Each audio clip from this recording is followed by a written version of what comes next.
2 weeks ago, amid a WIS investigation into spending at KershawHealth, hospital CEO Donne Weeks stepped down.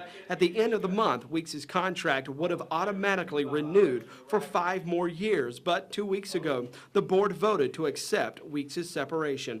The hospital's board met for more than an hour that day to work out Weeks' exit strategy after questions over the hospital's finances started mounting. Board member Darryl Ogburn was one of the people questioning the hospital's spending decisions. When I see some of the big numbers of salaries in some of the administration over there, it disturbs me, particularly when you balance that against what's happened at the working level down there, the people who sweep the floors and empty the bedpans and the nurses and those sorts of people.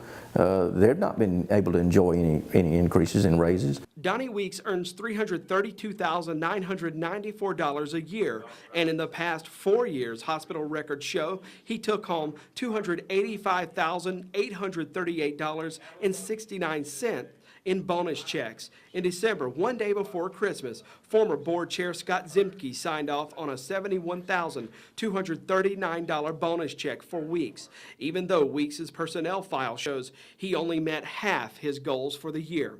After the board meeting, Ziemke would not talk to us about that bonus check.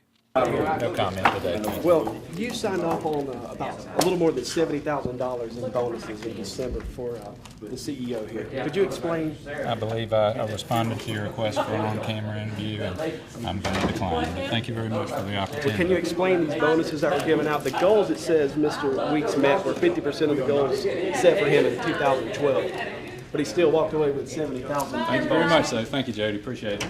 Weeks, who agreed to step down during a closed-door session of the board meeting, also declined an interview with us through an email the week before. We caught up with Weeks after the board meeting 2 weeks ago. No, we're not going to discuss that today. Okay. Any reason why? Yeah, because it's something that has not been signed. What led you to retirement today? I've given you the statement that I can give you at this particular time. There's not anything else I can say. Under Weeks' watch, the hospitals finished in a deficit in 2 of the last 4 years. Last year, KershawHealth lost $2.8 million in operating revenues, according to a July credit rating analysis. The hospital's own records show admission rates have fallen, with fewer people seeking treatment and surgeries there since last year. Despite the losses, KershawHealth administrators still pocketed tens of thousands of dollars in bonuses in 2012. How about the salaries and bonuses that were given out in December? Can you explain to, again, the people who gave to this foundation and the taxpayers of Kershaw County why the salaries are where they are, and people who met only 50% of their goals received, well, in your case, a little more than $70,000 in bonuses?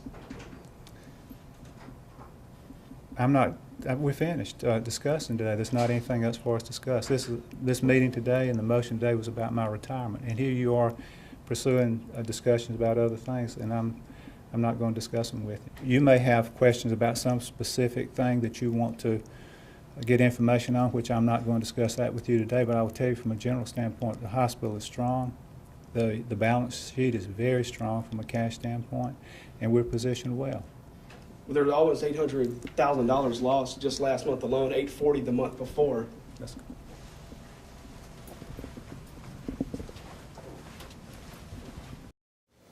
Well, salaries and bonuses aren't the only spending that has some hospital board members and county council members worried. We found in the last 10 years, the hospital spent more than $4.1 million in real estate transactions. It's spending habits some Kershaw County leaders say that has to stop. And you mentioned the board members who are looking into this. Have they said what they would like to come out of this investigation into all this spending? Would they like to get money back, or what's the purpose of looking into it? Well, first off is to see where this money went. Why is this hospital in such a deficit? I mean, they're $2.8 million in operating revenues over the last year. They want to know how they're losing this money, where it's going. They want to take a look at employee contracts and make sure that if they're paying a CEO what they're paying him and the bonuses that are coming with that number one, the hospital can afford it. Number two, it makes sense to the people who have given to this hospital and to the taxpayers who have also, you know, up until this year, they've given taxpayer money would be needed to help sustain it. So, all right, more to come tonight at 7. You'll take a closer look at those properties. Yeah, we'll show you those properties. Are again, last 10 years, $4.1 million spent. Some are just sitting vacant today. All right, we look All right, forward to it. Jody, Barr, thank you very much.